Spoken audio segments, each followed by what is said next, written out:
안녕하십니까. 지안에듀의 김준호입니다. 오늘 이제 계리직 시험 보시느라고 다들 너무 고생하셨습니다. 오늘 시험도 이제 제가 한국사만 분석했는데 한국사 그리고 이제 수험생들한테 들어보니까 한국사 그리고 이제 커밀, 우금 전부 다 이제 만만한 시험이 없었다더라고요. 19년도처럼 완전히 엽기적인 정도는 아니더라도 전반적으로 이제 난이도가 이제 높게 이렇게 출제된 시험입니다. 그래서 이제 혹시라도 있지 않습니까? 시험 못 봤다고 너무 상처받지는 마세요. 그 시험 당락은 있지 않습니까? 상대적으로 결정되는 겁니다. 19년도 같은 경우 어땠어요? 그러니까 합격권들 전부 50대였습니다. 그러니까 이제 섣불리 이제 실망하지 마세요. 그리고 이제 우리 한국사 시험이 상당히 좀 수준 높게 출제가 됐어요. 제가 그 마지막 모의고사를 할 때 어느 정도 이제 예측을 하면서 학생들한테 이렇게 얘기를 했어요. 19년도 시험처럼 엽기적으로는 나올 수 없다. 왜냐하면 그때 너무 욕을 많이 들었기 때문에. 하지만 뭐예요? 그러니까 우리 경쟁률이 상당히 높기 때문에 쉽게도 안 나올 것이다. 중상 난이도로 나올 것이다. 이렇게 얘기를 했어요. 근데 이제 거의 예측이 맞았던 것 같습니다. 이번 시험이 한국사가 상당히 수준 높게 나왔어요. 7급 수준으로 한 중상 난이도 이 정도로 나왔습니다. 실제로 심화 과정까지 완벽하게 공부한 학생들은 만점을 받을 수 있어요. 국사는 다 맞출 수 있어요. 근데 문제는 뭐냐면 이게 보니까 심화 지식을 필요하는 문제도 꽤 있고 있죠. 그 다음에 또 논리적 추론 과정을 거쳐야지 풀리는 문제. 거기다가 또 아주 야비한 함정까지 숨어 있어요. 실제로는 이제 만점 받는 학생들이 많지는 않을 겁니다. 보통 이제 합격권들이 80점에서 한 75점 한 이 정도에 많이 몰려 있을 것 같아요. 그리고 뭐 한 70점대 그리고 한 65점 뭐 이런 학생들도 다른 과목으로 갖다 선방을 하신다면 합격하는 학생들이 나오실 겁니다. 그래서 이제 일단은 이제 시험이 어려웠던 시험이니까 혹시라도 성적이 이제 생각했던 것보다 조금 안 나왔더라도 너무 실망하지 마시고 있죠. 우리 한번 같이 문제를 풀어보도록 하죠. 자, 1번부터 한번 들어가 보도록 하겠습니다. 1번부터 만만한 문제는 아니었어요. 하지만 충분히 예측된 문제였습니다. 이 사료 있지 않습니까? 숙지 사료라고 제가 문제풀이 때도 강조를 했고 그리고 이제 모의고사 때도 또 강조를 했던 이런 문제예요. 그러니까 사료 강의 때도 또 강조를 했던 문제입니다. 지금 보시면 옛 성인들의 예약으로 쭉쭉쭉 쓸데없는 얘기 나오다가 자, 괴상한 힘이나 난잡한 귀신을 말하지 아니하였다.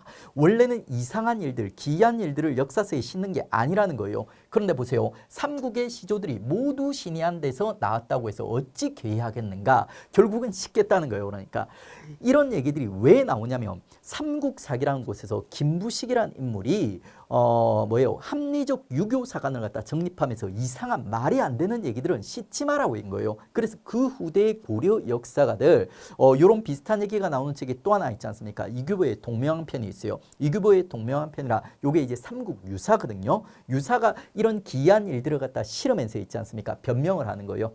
변명을 왜 내가 기이한 얘기들을 갖다 실었는지 이규보의 동명왕편에 있지 않습니까? 동명왕에 대한 기이한 얘기를 실었기 때문에 요거랑 또 구별하기가 쉬워요. 요거는 삼국의 시조들을 모두 싣고 있지 않습니까? 그래서 요거는 이제 삼국 유사가 되는 겁니다. 1번 현재 전하는 신라의 향가를 가장 많이 수록하고 있다. 자, 요거는 이제 우리 예술사, 문화사에서도 한번 확인했고 있죠. 그 다음에 또 삼국유사를 배우면서 역사에서도 한번 정리를 갖다 했습니다. 삼국유사에 보면 신라의 향가 14수가 남아있다고 했어요. 25수가 남아있는데 14수가 삼국유사 그리고 이제 11수가 균형의 보현 시본가 해가지고 남아있다고 했습니다. 그러니까 1번이 바로 정답이 됩니다. 2번 유교사서의 관례에 따라서 중국 정사의 기전체 자, 얘는 야사체라고 했습니다. 야사체, 기전체는 삼국사기예요. 제가 그 수업이라든지 문제풀이를 할 때 여러 번 강조를 했습니다. 삼국유사의 가장 강력한 라이벌이 누구라고 했어요? 삼국사기라고 했어요. 그래서 아니나 다를까 오답이 삼국사기에서 나온 겁니다. 그리고 이제 개인의 정기가 실린 열전은 백제인이나 고구려인보다 신라인의 비중이 월등히 높았다. 역시 삼국사기예요. 그 다음에 4번 신라가 독자적인 연호를 제정하여 사용한 것은 옳지 않다고 했다. 이거 우리 누군지 좀 까리까리한데 뭔가 일단 1번이 정답이요. 4번은 이거는 이제 역시 김부식에 대한 설명이에요. 김부식이 묘총이랑 한번 경쟁을 했었죠. 그래가지고 묘총 같은 이런 이제 자주적인 성향이 강한 요런 애들을 갖다가 별로 마음에 안 들어서 신라가 이제 연호를 갖다 사용한 것은 올바르지 않다 이렇게 평가를 갖다 했던 겁니다. 그러니까 결국에는 2, 3, 4번은 삼국유사의 아주 강력한 라이벌인 삼국사기와 관련된 거고요. 나머지 이제 1번이 정답이 되는 겁니다. 숙지 사료이기 때문에 공부가 일정 수준 된 학생들은 다 맞추는 문제입니다. 그 다음에 이제 2번 다음 국가에 대한 설명으로 옳은 것은 자 뭐뭐의 창고는 옥으로 된 창고가 나오고 옥이 나왔어요. 근데 뭔지 잘 모르겠어. 그 다음에 쭉 보니까 선대의 왕으로부터 하사받았다 얘기가 나와요. 자, 보세요. 그리고 삼국지 위서 동의전이 나왔어요. 근데 아직까지 잘 모르겠어. 밑에 쭉 보니까 지금 뭐예요? 그러니까 선지들이 초기 국가들과 관련된 얘기들이 나오죠. 그러면 초기 국가 중에 하나로서 이런 성격을 갖다 가진 국가를 갖다 매칭을 시키면 돼요. 이거 사료가 되게 난이도가 높습니다. 근데 의외로 어렵지 않게 우리가 문제를 풀 수 있어요. 지금 보세요. 창고 나왔죠. 창고. 그리고 이제 옥이 나왔어요. 옥. 그 다음에 왕이 나왔어요. 우리 초기 국가들 중에 왕이라는 칭호가 들어갈 수 있는 국가가 2개밖에 없어요. 그러니까 고구려라든지 부여밖에 없습니다. 거기다가 지금 창고인데 그 창고에 옥이 있고 있죠. 그게 왕으로부터 하사받았다고 했어요. 고구려에도 창고가 있어요. 부경. 근데 그건 집집마다 있던 창고예요. 이건 왕이 가지고 있는 창고를 얘기하는 거예요. 왕이 가지고 창고를 가지고 있다? 그러면 이제 부여가 돼버리죠. 부여의 왕권이 상당히 약한 흔적들이 많은데 의외로 왕권이 강했던 흔적들이 조금씩 남아있다고 했어요. 그게 왕이 창고를 가지고 있다고 했습니다. 그래서 정답은 있지 않습니까? 요거는 이제 부여와 관련된 걸 골라내야 돼요. 1번 추수가 끝나면 10월에 동맹 고구려니까 X, 그리고 당궁 과마 반어피, 그리고 10월에 무천 동해가 됩니다. X. 해마다 씨를 뿌리고 5월과 10월에 계절제 사만이 됩니다. 그리고 사출도 12월 용고 제천행사, 요게 바로 부여가 되죠. 깔끔하게 4번이 됩니다. 사료 난이도가 높다고 해서 어려운 문제라고 하시면 안 돼요. 일정 수준 되는 학생들은 이 문제를 갖다 맞출 수가 있습니다.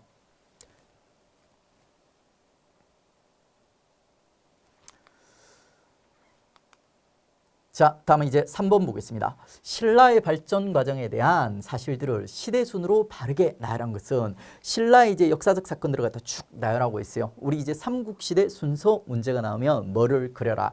삼국시대를 갖다 6개 마디로 나누는 있죠. 그림을 갖다 이제 그리라고 했습니다. 그러니까 자, 여기서 이제 기육번 고령의 대가야 병합, 이거는 이제 자 위에 포인트는 고구려가 잘 나갈 때, 요거는 이제 신라 전성기왕인 진흥왕의 업적을 얘기하니까 고구려가 힘들던 밑에 포인트예요. 밑에 포인트 중에서도 요 포인트 얘기하는 거죠.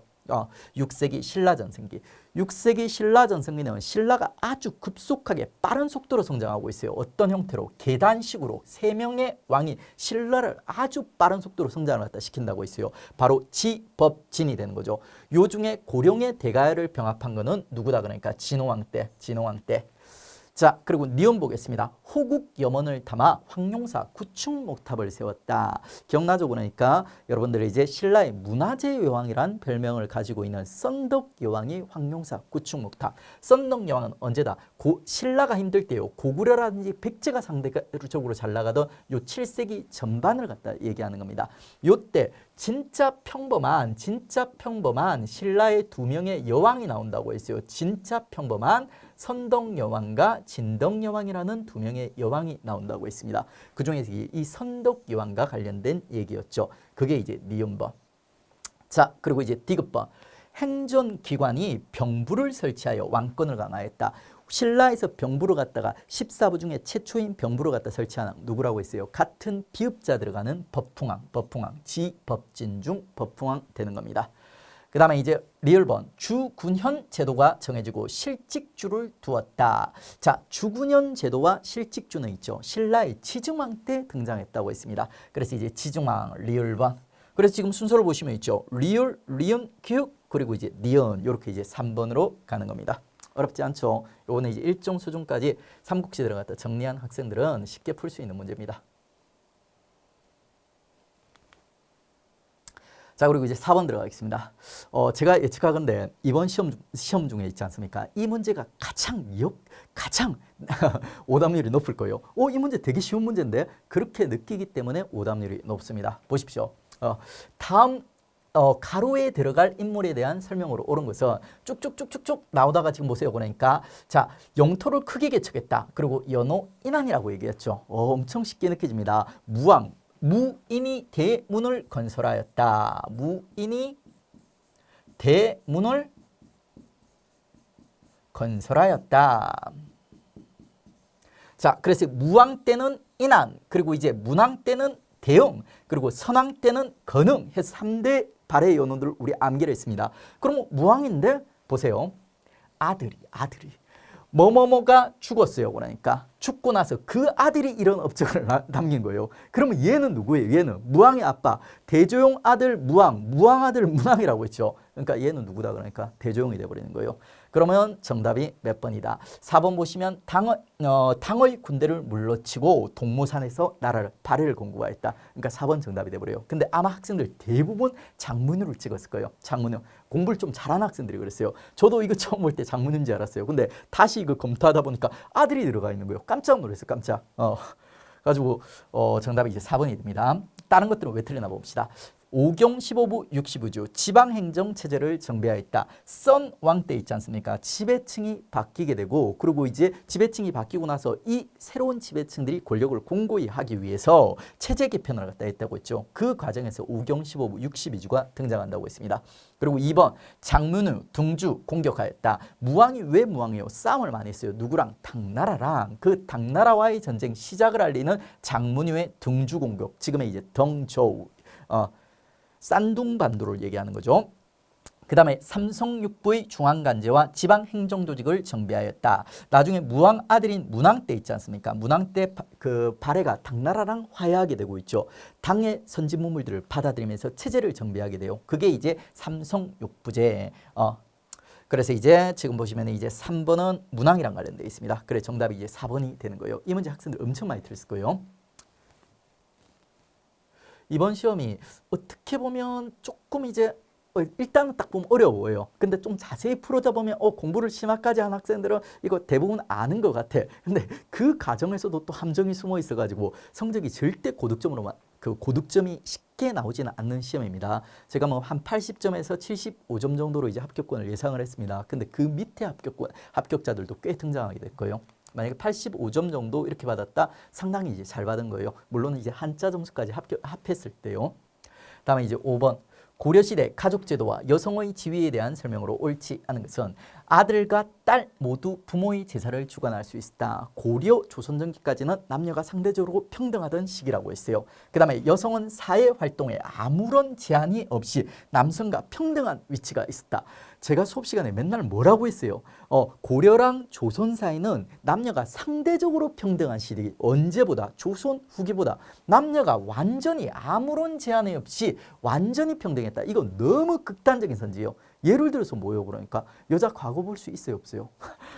없어요. 그러니까 기본적으로 조선 후기에 비해서 남녀가 평등했다는 거예요. 조선 후기에 비해서. 그래서 이거 틀린 거예요. 그리고 제가 얘기했지 않습니까? 너무 극단적인 선지들은 이게 틀릴 확률이 높다. 이렇게 얘기했어요. 하나라도 남녀 차별하는 흔적이 있다면 이건 틀린 선지가 되어버리는 거예요. 근데 꽤 있거든요. 그래서 틀린 거야.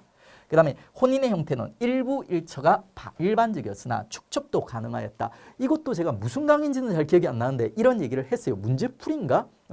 그 원래 고려와 있죠. 고려시대 뭐 이런 시기 때는 원래는 첩을 두는 게 아니에요. 일부 일처가 원칙이라고 했어요. 근데 그럼에도 불구하고 지금 오늘날도 재벌들은 첩이 있다고 했어요. 조선에도 그렇고 고려에도 그렇고 일부 이제 뭐 지배층들 돈 많은 사람들은 이런 이제 축첩제도 축첩이 있기도 하였다 이렇게 얘기했어요. 그러니까 여기 보니까 가능하였다 했으니까 뭐 몇몇 케이스만 있으면 가능하였다 이렇게 볼 수 있는 거죠. 그 다음에 이제 여성이 호주가 될 수 있었고 호족의 아들과 딸을 구분하지 않고 나이에 따라 기록하였다. 이건 뭐 기본 내용이죠. 이것도 이제 2번이 정답이 되는 거예요. 너무 극단적인 선지를 갖다 얘기했죠. 기본적으로 이제 이런 선지들은 국사에서 거의 뭐 90% 틀립니다. 이번 시험은 지식도 중요하지만 문제를 접근하는 방식이라든지 이런 이제 그 패턴들이 되게 중요해요. 뭐 고난도 문제들을 갖다 좀 풀어보고 그 함정을 피하는데 좀 익숙한 학생들이 성적이 이제 잘 나왔을 겁니다. 기초를 많이 푼 학생들이 잘 나왔을 거예요. 그 다음에 이제 다음 작품이 제작된 시기에 문화예술에 대한 설명으로 오는 것은 제가 조선전기의 그림 2개, 15세기 그림 2개 엄청나게 자주 나온다고 했어요. 여기 이제 목묘도원도 조선전기의 2개 그림, 15세기의 2개 그림이 전부 다 세조의 개유정난이랑 관련돼 있다고 했죠. 세조의 동생인 안평대군이 꾼금을 갖다 안견이라는 화가가 그린 그림이에요. 그러니까 안평대군이 이 사건, 이 꿈을 꾼 직후에 목숨을 갖다 잃게 돼요. 형님한테. 그래가지고 이게 예지몽이라고 있죠. 죽음을 갖다 예지하는 예지몽. 그래서 되게 음산한 그림이라고 얘기를 해드렸습니다. 그러면 이제 이 그림이 제작된 시기, 뭐 세조 무렵이니까 조선 전기, 뭐 좀 엄밀하게 조선 전기쯤에서도 다른 시기랑 구별할 수도 있지만 일단은 조선 전기로 접근해서 문제를 풀어봅시다. 1번 자연을 벗삼아 사는 모습을 노래한 청산별곡 고려 소교를 대표한 노래죠. 고려 소교들이 되게 야한데 대부분 많이 야한 소교들은 조선시대 때 대부분 불타버렸다고 했어요. 그나마 좀 착한 고려 소교가 하나 있는데 그게 청산별곡. 그리고 이제 왕조의 창업 과정과 왕실의 선조들의 업적을 찬양한 용비어천가. 이게 이제 세종 때 만들어진 거죠. 조선 전기 가깝습니다. 세조 무렵, 세종 무렵. 그 다음에 강하다의 외규장각을 두어 왕실의 행사를 기록한 의궤 등 중요한 서적을 보관하였다. 외규장각, 규장각이 정조 때 만들어졌죠. 원래 정조 때 만들어진 게 아니죠. 원래 이제 왕실 도서관에 규장각이 있었어 그러니까. 근데 정조가 이거를 갖다가 개혁기구로서 비서기구로서 활용을 하면서 원래 도서관 역할을 하는 기구가 새롭게 필요했던 거예요. 그래서 이거를 갖다가 강화도의 외규장각 따로 만든다고 있습니다. 그래서 이제 정조 때, 조선 후기 때 형성이 되고 있죠. 거기 이제 의궤 등을 갖다 모셔놨다가 나중에 이제 병인양요 때 프랑스 애들이 탈탈 털어간다고 했습니다.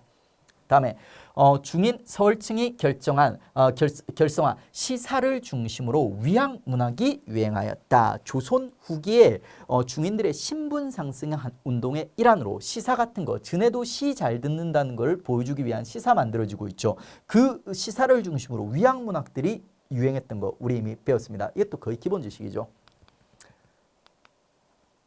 자, 다음 전투가 일어난 시기 가라에서 바르게 고른 것은 자, 이것도 이제 시험 전에 문제풀이라든지 그러니까 모의고사에서도 여러 번 강조를 했어요. 지금 보시면 이제 이여송 희화에 쭉 나오고 백제간 나오죠. 백제간 전투는 이여송이 이제 평양을 갖다 아주 쉽게 점령하고 나서 겁없이 서울로 내려오다가 뒤통수 맞은 사건이라고 했어요. 그리고 이제 이여송이 평양에서 겁을 먹고 이제 더 이상 이제 움직이려고 하지 않는다고 했습니다. 그러면 이제 누구예요? 그러니까 남쪽에 살아남아 있는 조선군들이 저기 행주로 올라가 가지고 이여송한테 이제 파이팅한다고 했죠. 혼자서 무서우면 우리 같이 서울을 되찾자 하면서 이제 서울을 중심으로 북쪽에는 이제 이여송의 군대, 명나라 군대, 그리고 이제 서울 밑에는 행주산성에서 이제 우리 군대가 또아리를 들고 왔는다고 했어요. 그러면 일본 애들이 이제 부담스러우니까 협공당할 게 부담스러우니까 행주로 공격하게 되고 여기서 우리가 이기게 된다고 했죠. 그게 행주대첩이라고 있어요. 거기다가 제가 정말 친절하게 이거 그림까지 그려서 설명을 해드렸어요. 그림까지. 임진왜란 순서 잡는 문제 모든 걸 소화할 수 있는 그림을 갖다 하나 드렸어요. 이거 기억나시죠? 그러니까 강의를 제가 한 두세 번, 세네 번 그린 것 같아요. 이거 이번에 새롭게 만들어진 건데 문제풀이 강의 때부터 여러 번 소개를 갖다 시켜드렸어요. 자, 요 라인이 임진왜란 때 우리가 쭉 밀리는 과정을 갖다 보인다고 했어요. 그 다음에 이제 2단계 우리 반격이 시작되는 거예요. 그 반격이 하늘이란다. 바다에 시작되는 거예요. 이순신 바다에서 이렇게 시작되고요. 이 바다에 시작된 이순신의 반격이 진주 대첩으로 연결이 되고 있죠. 그리고 이제 이 진주 대첩 이후에 삥 돌아가지고 평양성 전투. 요게 이제 이여성이 주도했던 참가했던 전투죠. 근데 이여성이 이 백제간에서 뻘짓하고 나서 더 이상 안 움직이죠. 그러면 이제 우리가 요 서울 바로 밑에 또아리를 틀게 되고 그게 행주 대첩으로 연결된다고 했습니다. 그리고 이제 이 행주 대첩에서 패배한 일본군이 있죠. 결국 서울을 지키지 못하고 내려가게 되는 거예요. 그럼 우리는 자연스럽게 서울을 되찾게 된다. 이게 우리 반격의 라인이라고 했습니다. 여기서 지금 보니까 평양성 전투와 요 행주 대첩 사이에 백제간 전투가 일어나는 거죠. 밑에 이제 그 선지들 보니까 보시면 이제 요게 진주성 전투 그리고 행주산성 그리고 진주성 전투 요게 이제 행주산성이에요. 그러니까 여기서 반격의 라인에서 보면 진주성 전투 그 다음에 이제 행주 대첩이죠. 그러니까 요 두 개 사이에서 요 사건이 일어난 거예요. 그래가지고 이거 어떻게 보면 되게 쉬운 문제예요. 그러니까 요것과 요거 사이에 요 사건이 일어났으니까 정답은 이제 답은 이렇게 되는 겁니다. 요 라인이 이제 한산도에서 일본군을 갖다 이제 크게 물리쳤다. 요거고 그리고 신립이 탕금대에서 패배한 거는 요 우리 밀리는 날 여기서 이제 신립이 여기서 패배한 모습 이렇게 되는 거죠. 그리고 이제 원균의 7천량 해전 요거는 이제 아예 정유재랑 그 다음 전투에 자리를 갖다 잡고 있습니다. 순수 잡는 문제인데 이 문제는 좀 쉬운 문제. 근데 이제 제가 알려드린 요 그림을 갖다 이용하시면 아주 쉽게 선명하게 정답을 끌어낼 수가 있습니다. 자, 다음에 이제 8번 보겠습니다. 다음 글에 나오는 책을 지은 학자에 대한 설명. 이 사료가 처음 딱 보니까 저 뭔지 잘 몰랐어요. 수령의 직책은 쭉쭉쭉 수령과 관련된 얘기들이 있지 않습니까? 뭐 수령은 어떻게 해야 된다. 직분을 다하기 위해서는 어떻게 해야 된다. 이런 얘기들이 나와 있어요. 근데 딱 봤을 때 감이 잘 안 잡히더라고요. 근데 그럴 때는 선지로 내려오면 된다고 했어요. 선지에 지금 딱 보니까 다 뭐 나와요? 보니까 한 명 노론 중심의 대의명분 중시에서 송시를 나왔는데 나머지 애들이 전부 다 뭐예요? 실학자들 나오는 거예요. 그러니까 실학자들 중에 이런 주장을 한 애가 없냐 이렇게 물어보는 거예요. 그러면 이제 우리 연결이 돼야 돼요. 정약용이란 인물이 있지 않습니까? 정약용의 1표 2서라고 가장 중요한 3대 저서가 있는데 그 3대 저서 중 하나가 있지 않습니까? 지방 수령 목민관들이 어떻게 통치를 해야 되는가를 다루고 있는 목민심서. 여러분 뭐예요? 면접 필독서라고 그랬죠. 그러니까 근데 볼 필요는 없다고 했습니다. 목민심서 얘기하는 거예요. 그래서 결국에는 이거는 이제 실학자 중 정약용이 되는 거고 있죠. 정약용이랑 관련된 선지를 끌어내시면 됩니다. 조세 제도의 개혁을 통해서 정전제 이념을 구현하라고 하였다. 정약용이 이제 처음에 여전제란 걸 갖다 주장했다가 친구들한테 야, 너 어디서 그렇게 족보 없는 얘기하냐 하면서 이제 욕을 들었다고 했죠. 그래가지고 이제 중국의 정전제를 바탕으로 해서 정전론이라는 걸 갖다 주장한다고 했습니다. 2번이 정답이 돼요. 그리고 3번, 4번은 왜 틀렸나 봅시다. 자영농 육성을 위해 토지를 재분배하는 균전론. 요거는 이제 균전론, 균전제를 엄밀하게 구별하지는 않습니다. 유형원이라든지 홍대용 같은 인물이 균전론, 균전제를 주장하였습니다. 그 다음에 본인의 연행 경험을 바탕으로 상공업 진흥과 기술 발전을 제안하였다. 요거 같은 경우는 지금 일단은 중상학파 그리고 이제 그 청나라 이제 기행문을 갖다 써야 되죠. 그래 이제 홍대용이라든지 근데 홍대용은 상공업 진흥을 갖다가 직접적으로 주장을 안 했거든요. 그러니까 요거는 이제 박지원이라든지 박지원의 제자인 박제가에 가까운 내용들입니다.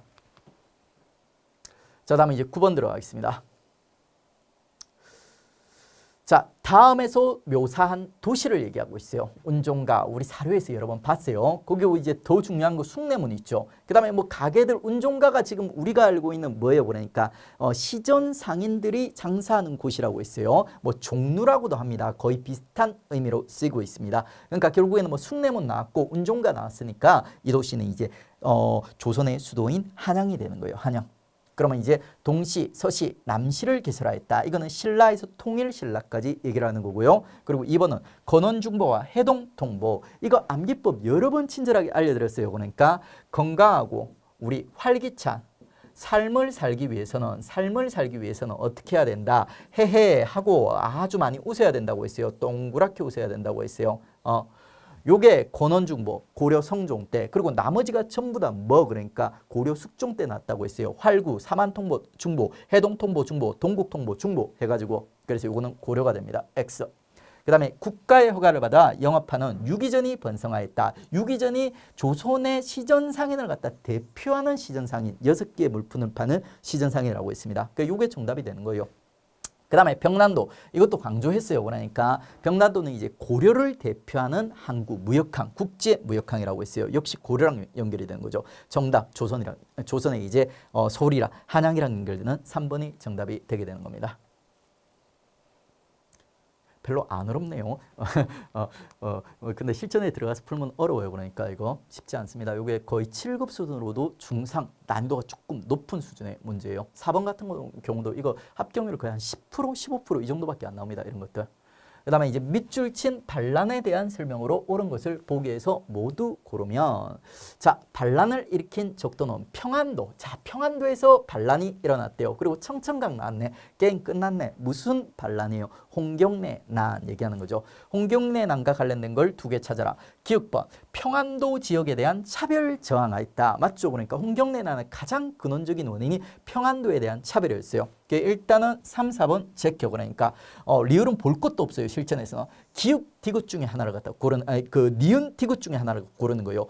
반종 후 농공행산에 대한 불만이 원인이 되었다. 우리나라 유명한 난 중에 이런 원인이 되어서 난이 일어나는 거는 이갈의 난이라고 있어요. 기억나시죠? 그러니까 인조 반정 때 공을 많이 세운 이갈이 난을 갖다 일으켰어요. 왜? 내가 공을 가장 많이 세웠는데 내가 2등 공신이 된 거야. 그래가지고 이갈이 나중에 난을 일으키게 됩니다. 그래서 니은 무조건 틀렸죠? 정답 몇 번? 볼 게 없어요. 그러니까 기역 디귿.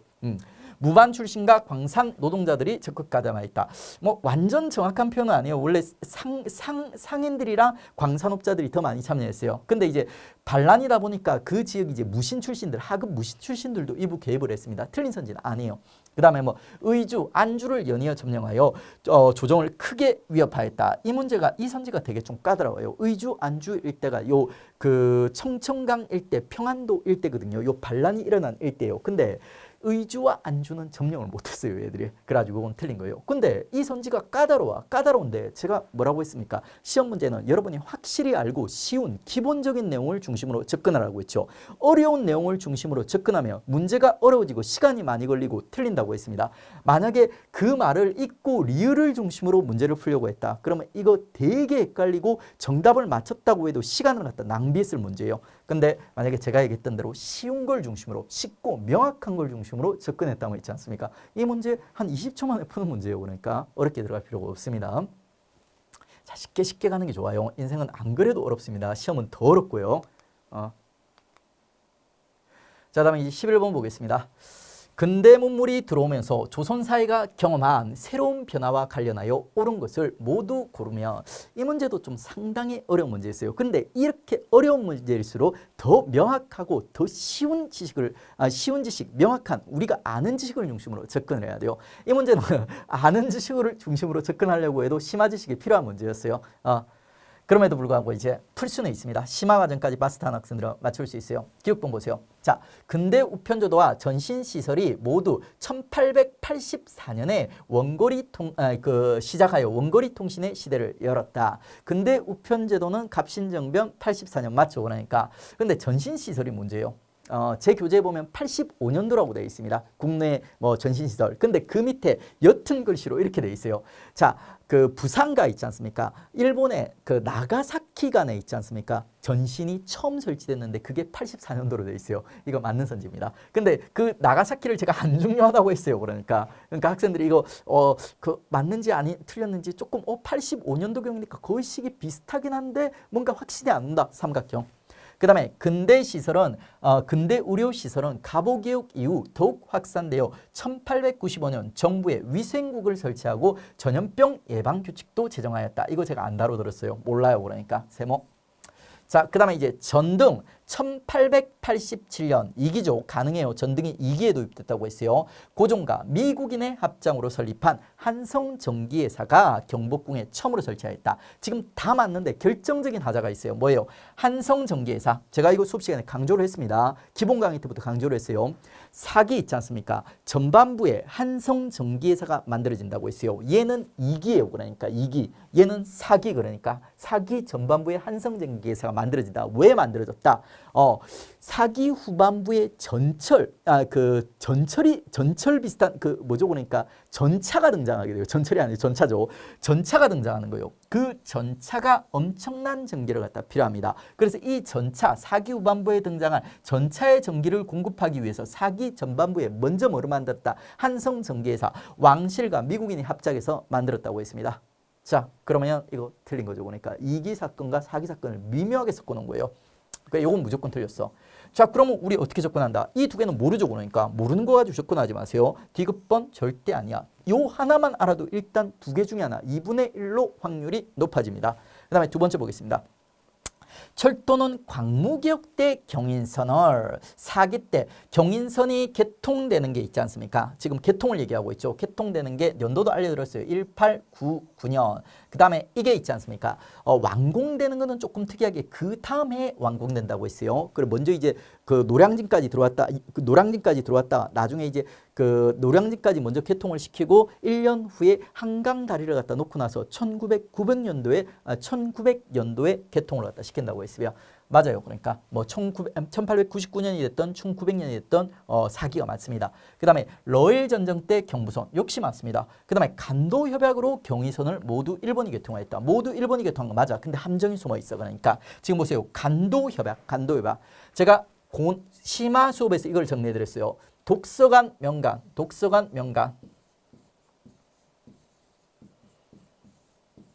두 번을 설명해 드렸어요. 간도, 독도, 분쟁 지역 설명할 때랑 북간도 지역 일대 역사를 갖다 설명할 때 두 번을 설명해 드렸어요.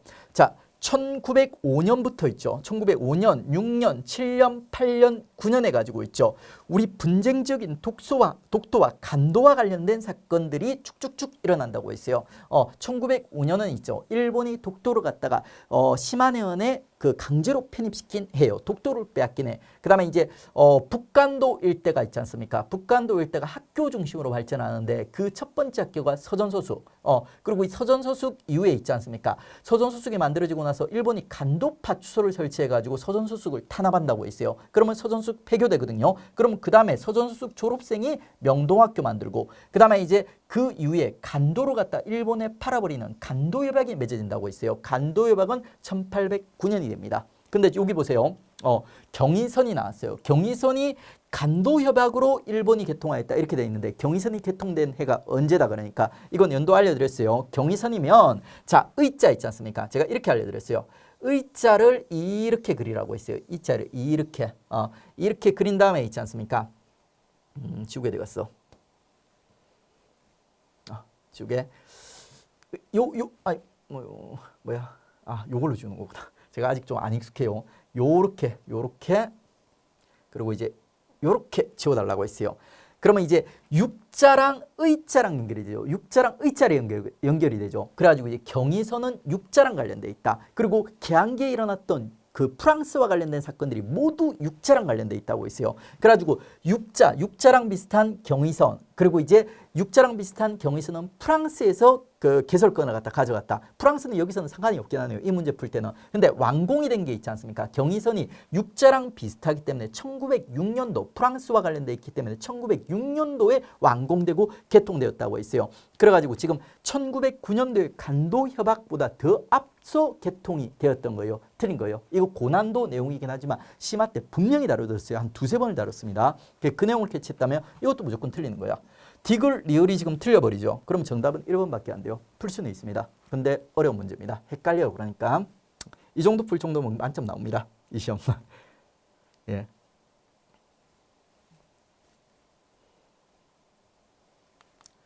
제일 어려웠던 문제 중에 하나죠. 그 다음에 이제 12번 밑줄 친 정변과 관련한 설명으로 옳은 것은 지금 보니까 이 사료 얼마 전에 기출에 출제가 됐어요. 제 기출 문제집에도 나와 있어요. 그러니까 그리고 이제 이거는 솔직히 눈치만 좀 있으면 끌어낼 수 있어요. 이른바 개화당이라고 하는 자들은 충의를 모르고 외국과 연결하여 나라를 팔고자 하였다. 바로 이게 뭐예요? 그러니까 갑신정변을 갖다 비판하는 글이라고 했습니다. 개화당이 이제 급진개화파 얘기하는 거죠. 걔들이 일본과 손을 잡고 갑신정변을 일으켰지 않습니까? 거기에 대한 이제 평가예요. 그러면 이제 갑신정변 어렵지 않게 연결할 수 있고요. 갑신정변에 대한 설명으로 옳은 것을 골라내는 겁니다. 이 정변을 계기로 주미공사 박정량을 미국에 파견하였다. 갑신정변이랑 주미공사 박정량의 파견이랑은 직접적으로 관련 없어요. 이거랑 관련되어 있는 사건은 오히려 조미수호 통상조약. 시간적 간극이 조금 있긴 하지만 조미수호 통상조약이 관련이 있죠. 그 다음에 이 정변 이후 근대화를 위해서 통리기무화문이 설치되었다. 자, 통리기무화문이 일단 시간적으로 뭔지예요. 그러니까 통리기무화문 연도가 띠용 요거로 갖다 90도로 세우면 눈 커지고 입 커진 거죠. 그러니까 80년도예요. 80년도. 근데 갑신정변은 84년도에 일어나요. 그러니까 시간적으로도 이게 일단 먼저예요. 그러니까 그 직접적으로 관련돼 있지도 않고 X. 그 다음에 이제 이 정변의 평화적 해결을 위해서 상호 약속으로 재물포 조약이 체결되었다. 우리 2기에 2개의 사건이 일어난다고 했어요. 2기의 전반부에 일어난 사건이 뭐예요? 그러니까 이모빨리에서 82년도에 이모군란이 일어나고요. 그리고 이제 그로부터 2년 후에 있지 않습니까? 갑신정변이라는 사건, 2기의 전반부, 후반부에 2개의 사건이 일어난다고 했습니다.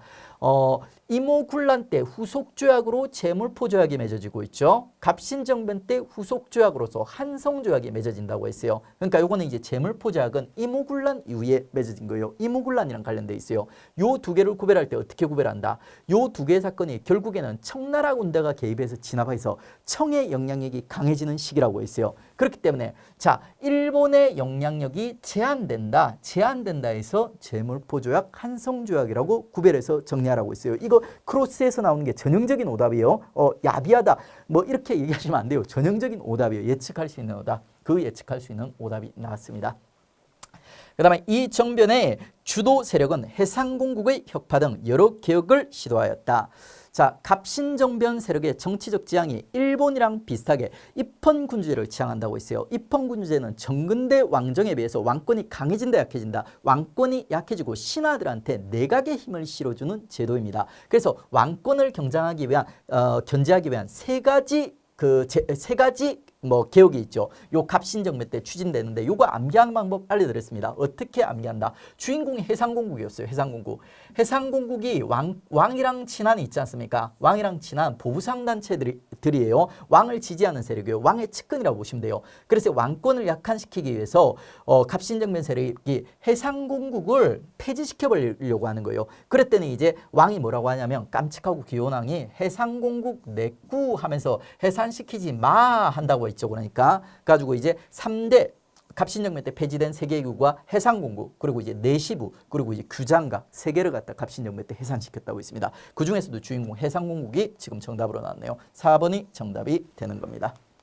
어렵지 않고 수업에 다 배운 거예요, 이거. 조금 까다로운 시험이긴 하지만 전부 다 이제 풀 수 있는 기본 과정만 들어도 뭐 한 그 한두 문제 정도 빼고 풀고 있죠. 심화까지 하면 전부 다 이제 완벽하게 풀 수 있는 거예요. 근데 이걸 실전에서 진짜 다 풀려면 있지 않습니까? 정말 이제 숙련도가 높고 있죠. 어느 정도 논리적으로 문제를 갖다 접근하는 능력까지 있는 학생들이 풀 거예요. 근데 80점대 정도는 꽤 있습니다. 그러니까 저 수강생들 중에 이제 되게 좀 연세가 있으신 분이 있어요. 거의 이제 제가 정확하게는 모르는데 아마 50대 가까이 되신 분이 있는데 그분도 물어보니까 지금 한 80점 정도 이 정도는 이제 받으셨다더라고요. 작년에 그분이 거의 한 50점대 이 정도로 좀 왔다 갔다 하셨는데 올해는 이제 그래도 어느 정도 선방을 하셨더라고요. 8점 정도면 국사에서는 합격권에 가깝습니다. 그러니까 다른 과목들이 이제 잘 보면 합격할 수가 있습니다. 자, 그리고 이제 다음 13번. 가의 활동에 대한 설명으로 오는 것은 1920년대 후반 민족일당 운동의 결과 만주 지역 민족해방운동의 중심 단체였던 정의, 신민, 참의, 사매부가 국민부, 혁신부로 재편되었다. 쓸데없는 이게 쭉 나오고요. 핵심적인 내용은 여기 나오네. 30년대 국민부 개통의 뭐뭐를 조직하여 남만주 일대에서 활동하였다. 자, 이것도 완벽한 암기법이 있죠. 그러니까 리을자, 눕혀놓은 리을자 암기법. 자, 참정신을 가진 혁신적 국민.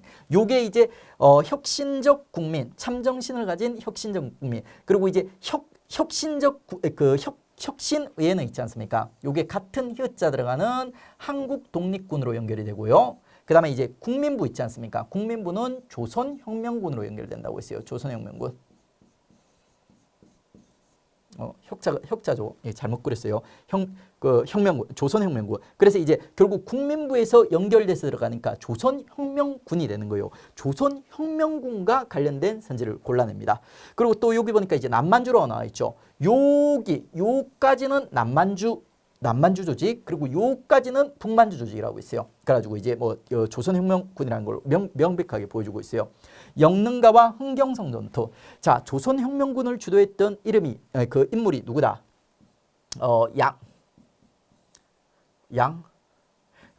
양세봉이요. 제가 이제 어제랑 그제랑 거의 밤을 샜어요. 그러니까 머리가 지금 왔다 갔다 하고 있어요. 그래가지고 양세봉인데 이 양세봉의 특징이 뭐냐면 이름에 있지 않습니까? 동그라미가 많이 들어. 그래가지고 이제 양세봉이 있죠. 중국 의용군이랑 같이 활동했던 전투들을 보면 동그라미가 기본적으로 3개 이상씩 들어간다고 제가 알려드렸습니다. 지금 영능가 3개, 흥경성 3개죠. 그러니까 4개죠. 그러니까 그래 요게 정답이 되는 거예요. 요게 정답. 그다음에 이제 보천보 전투. 이거 제가 잘 안 나온다고 했는데 수업 시간에 소개시켜드렸죠. 김일성이 관련이 돼 있어가지고 잘 안 나온다고 했는데 보천보 전투가 나왔네요. 이거는 이제 30년대 후반에 이제 만주에서 활동했던 김일성의 이제 동북항일연군의 활동입니다. 그다음에 이제 쌍성보 대전자령. 이거는 이제 요 한국 독립군 있지 않습니까? 한국 독립군의 지청천이라는 사령관이 카리스마 짱이라고 있어요. 그래가지고 지청천이 카리스마 짱인 지청천이 쌍사자를 대동하고 다닌다 있습니다. 그 암기법의 사자는 지금 안 나왔네요. 그러니까 그다음에 이제 대동 해가지고 이제 지청천의 승전과 관련된 내용들입니다. 한국 독립군. 그다음에 이제 일본군과 6일 동안 10여의 전투 그리고 이제 대승 거두었다. 청산리 대첩 얘기하네요. 청산리 대첩의 주요군이 있지 않습니까? 요거는 이제 북로군정서 플러스 이제 대한독립군 이런 부대들이 또 따로 있어요. 그 정답은 이제 완벽하게 1번이 됩니다. 뭐 보니까 전반적으로 이제 독수리 오용제를 갖다 구별했던 문제네요. 독수리 오용제가 뭔지 잘 모르겠죠. 그런 게 있습니다. 그러니까. 자, 그다음에 이제 14번. 다음 설명에 해당하는 시기로 옳은 것은 자, 조선농지령 나와요. 조선농지령. 조선 총독부나니까 일제강점기고 그다음에 소장료 수탈을 어느 정도 통제하였다. 일본은 기본적으로 소장농편이라고 했어요. 아니면은 지주편이라고 했어요. 기본적으로 지주편이라고 했어요. 10년대, 20년대. 근데 딱 한 번 일본이 특이하게 있지 않습니까? 소장농편을 들어준 적이 있다고 했어요. 그게 30년대 전반에 있지 않습니까? 농촌진흥운동이라고 했습니다. 왜? 20년대 후반에 세계 대공황이 터지면서 쌀값 폭락하면서 농민들이 다 죽어가요. 그러면서 이 농민들의 시위가 너무 가격해지는 거예요. 그러다 보니까 이 무서운 농민들을 달래기 위해서 30년대 전반에 일본이 농촌진흥운동을 시행하게 되고 이때는 소작인들 편을 들어준다고 했습니다. 신간의 해산이 27년도. 연도 암기하는 방법 여러 번 알려드렸어요. 신민회가 1907년이에요. 그러니까 1907년도에 만들어져서 11년에 해산된다. 요거랑 비슷한 신간회가 27년도에 만들어서 31년도에 해산된다. 해산된 해까지 정확하게 정리해드렸습니다. 그게 27년도. 그 다음에 조선어학회. 조선어학회의 전신이 조선은 연구회라는 곳이 있어요. 그게 만들어진 게 21년. 그리고 조선어학회가 만들어진 게 31년. 그 다음에 조선어학회 해산되는 게 41년이면 아름다울 건데 42년이요. 그래서 제가 또 암기하는 팁을 알려드렸습니다. 얘들은 시작되니까 1년, 얘들은 죽으니까 있지 않습니까? 죽을 사자 죽이다 해가지고 42년. 조선어학회를 죽여버리다 해서 이제 42년 하면서 암기하는 팁을 알려드렸습니다. 42년과 27년 사이에 요 30년대 전반의 농촌진흥운동이 들어가는 거죠. 이것도 전혀 어려운 문제가 아닌 거의 기본 문제에 가까운 문제죠. 자, 다음에 15번 보겠습니다.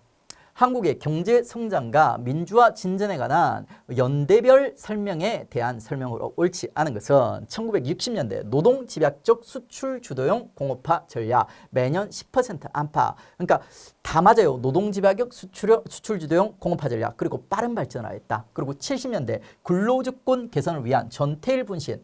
전태일이 1970년도에 몸을 불살랐다고 했습니다. 이게 이제 70년대 노동운동에 관심을 가지게 하였다. 정확합니다.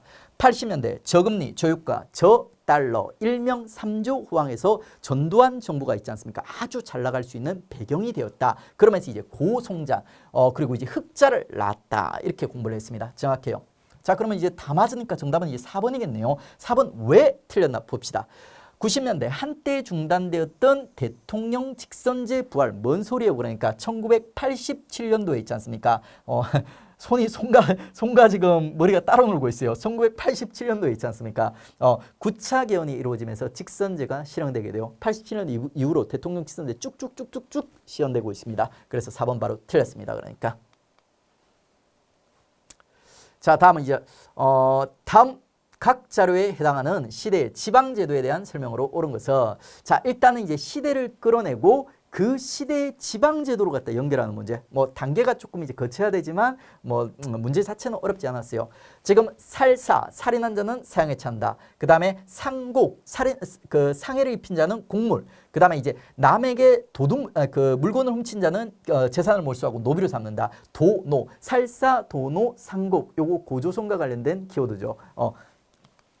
기역번에 대한 설명부터 볼까요? 기역, 오부를 설치하여 장관으로 욕사를 두었다. 오부는 있죠. 오부는 고구려. 그리고 고구려는 오부에 욕을 잘하는 도지사를 갖다 데려다 놨다고 있습니다. 1번 틀려요. 고구려니까. 그 다음에 이제 니은번. 태조께서 나라를 통일한 이후 외관을 두고자 하였다. 청컨대 외관을 두세요. 이거 아까도 살짝 봤던 최승로의 시무 28조 있지 않습니까? 아까란다. 제가 착각을 했어요. 좀 전에 특강을 했거든요. 최승로의 시무 28조라는 곳에 나와 있어요. 그러니까 송종, 고려 송종이라는 왕 때 일입니다. 자, 그러니까 나라로 치면 고려가 돼버리죠.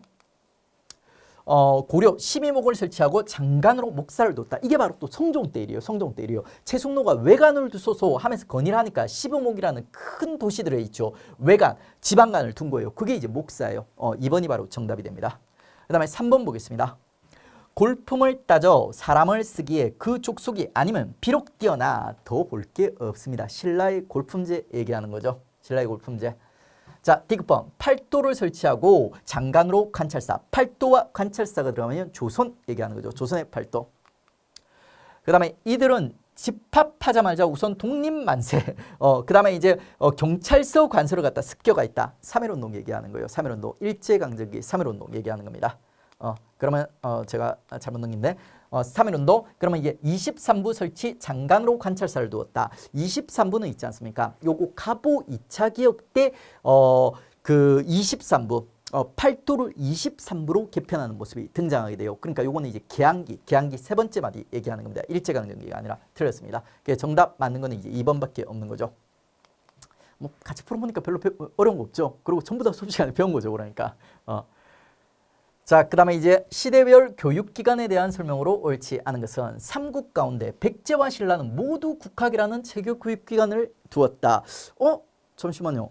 지금 신라는 국학이 있었죠. 백제는 교육기관 있었어요, 없었어요? 우리 배운 적 없어요. 그러니까 고구려에는 태학이 있고 신라에는 국학이 있고 백제는 배운 적이 없어요. 그러니까 1번 정답입니다. 그 다음에 2번. 고려에서는 국자관과 한교 외에 구제라는 사립교육기관이 있었다. 맞죠? 고려에서는 제가 좀 전에 고구려라 했습니까? 아닙니다. 고려입니다. 국자감과 한교라는 게 있었고 있죠. 그 다음에 이제 고려는 좀 특징이 뭐냐면 사립교육기관이 되게 발전했어요. 그게 바로 이제 사학시비도인데 그 사학시비도 중에 가장 잘 나가던 곳이 구제학당이라는 곳이 있었어요. 그래가지고 이 정확한 표현이 됩니다. 조선에서는 소년을 모시는 소원이 있었는데 고등교육 기능도 함께 담당하였다. 제가 소원에 대해서 설명할 때 뭐라고 설명했냐면 소원에 있죠. 중등교육기관 겸 고등교육기관으로 기능을 한다고 했어요. 예를 들어서 이제 속가를 보기 전에 수능에 해당하는 속가를 보기 전에 소원에서 이제 학생들이 공부하는 학생도 있어요. 그리고 이제 속가에 합격하지 않습니까? 그러면 속가에 합격하면 성균관에 들어가는 게 원칙이죠. 근데 성균관에 안 들어가고 소원에 남아서 공부를 해서 대가를 보는 학생들이 있었다고 했어요. 그래서 이제 고등교육 기능도 함께 담당하였다. 맞는 선지가 됩니다. 우리 그래프에서 고등교육기관의 성균관 밑에 서원이 또 적혀 있어요. 당할 거 없어. 그 다음에 가보 개혁 시기에 신교육을 전담한 정부 부처로 학모 아문을 설치하였다. 이것도 당할 필요 없어요. 가보 1차 개혁때 있지 않습니까? 우리 아문체제, 8아문체제로 개편했던 게 기억날 거예요. 그러면 이제 그 8아문체제 중에 학문을 담당했던 것이 뭐예요? 그러니까 교육을 담당했던 것이 학모 아문이 되는 거예요. 어려울 거 없어요. 1번 틀리고 나머지는 전부 다 맞는 선지입니다. 그 다음에 18번 마지막 문제입니다. 가 지역에서 일어난 사건으로 옳지 않은 것은 지금 보시면 고인돌 그리고 이제 종족산성, 초지진, 병인양요, 운용사건 그러니까 전부 강화도에서 일어난 사건들이에요. 강화도가 또 고인돌 유명한 이제 유네스코 문화의 그 유산 그 지정된 지역이라고 했습니다. 뭐 고인돌 몰라도 종족산성, 초지진 워낙 유명하죠. 그러니까 그러면 이제 강화도에 일어난 사건이 아닌 것은 골라내면 되는 겁니다. 자, 1번 몽골군의 침입에 대항하여 수도를 옮겼다. 고려 때 있지 않습니까? 무신집권기 때 강화도, 천도 얘기하는 거죠. 그리고 이제 프랑스군이 침입하여 문화재를 약탈했다. 병인양요 얘기하는 거죠. 우리 이제 조선왕조 의궤 같은 거 약탈해 갔습니다. 그리고 이제 을사조약에 반대하여 체익현이 의병을 일으켰다. 자, 체익현이 의병을 일으킨 곳은 전북태인이라고 따로 있다고 했습니다. 전북태인. 그 다음에 이제 진위대 군인들이 군대 예산에서 저항하여 봉기를 하였다. 제가 진위대 군인들이 어디서 봉기를 했는지는 얘기를 안 했어요. 그러니까. 근데 이제 강화도 쪽에 병력들이 많았던 거예요. 그래서 강화도랑 또 다른 지역에서 또 봉기가 일어나요. 그래가지고 요거는 이제 맞는 선지가 되는 거예요. 요거를 정확하게 모르더라도 우리 3번 최익현이 그러니까 전라도 태인에서 그 봉기를 갖다 일으켰다는 거는 수업 시간에 심화해서 충분히 이제 정리를 갖다 해드렸습니다. 이런 것들은 조금 이제 심화 지식이 필요하죠. 그리고 이제 그 지역사 이런 데서도 최익현 그 전라도와 연결해 가지고 우리가 다뤘습니다. 자, 이렇게 해가지고 이제 우리 이제 오늘 시험에 이제 풀이를 갖다 다 했습니다. 그러니까 18문제 그 같이 보니까 우리 수업 시간에 다 배운 거죠. 그러니까 다 배운 게 배운 거예요. 근데 이거를 갖다가 실제로 정답을 완벽하게 18문제를 다 맞추는 거는 보통 학생이 아닙니다. 그러니까 저도 이제 4번 문제는 처음 봤을 때는 있지 않습니까? 이거 뭐 그냥 무항이네? 고조주는 문제네? 이렇게 했는데 나중에 딱 보니까 그 아버지가 있더라고요. 가지고 이런 함정도 되게 이제 미묘하게 많이 파놨고, 그리고 이제 한 두세 문제 정도는 좀 심화 지식들이 필요했어요. 심화 지식들이. 그래가지고 이제 거기다 또 논리적 추론이 필요한 이런 문제들도 좀 있었고, 결코 쉬운 문제가 아닙니다. 여러분 한 80점에서 85점 그리고 한 75점 이렇게 나왔다고 해도 한국사 때문에 떨어지지는 않을 거예요. 그리고 이제 좀 더 낮은 점수라도 있지 않습니까? 다른 과목에서 어느 정도 이제 보완을 해주신다면 시험에 이제 충분히 합격할 수 있는 시험입니다. 그러니까. 그러면 이제 해설 강의는 여기서 마치겠습니다. 그동안 이제 수고 많이 하셨습니다.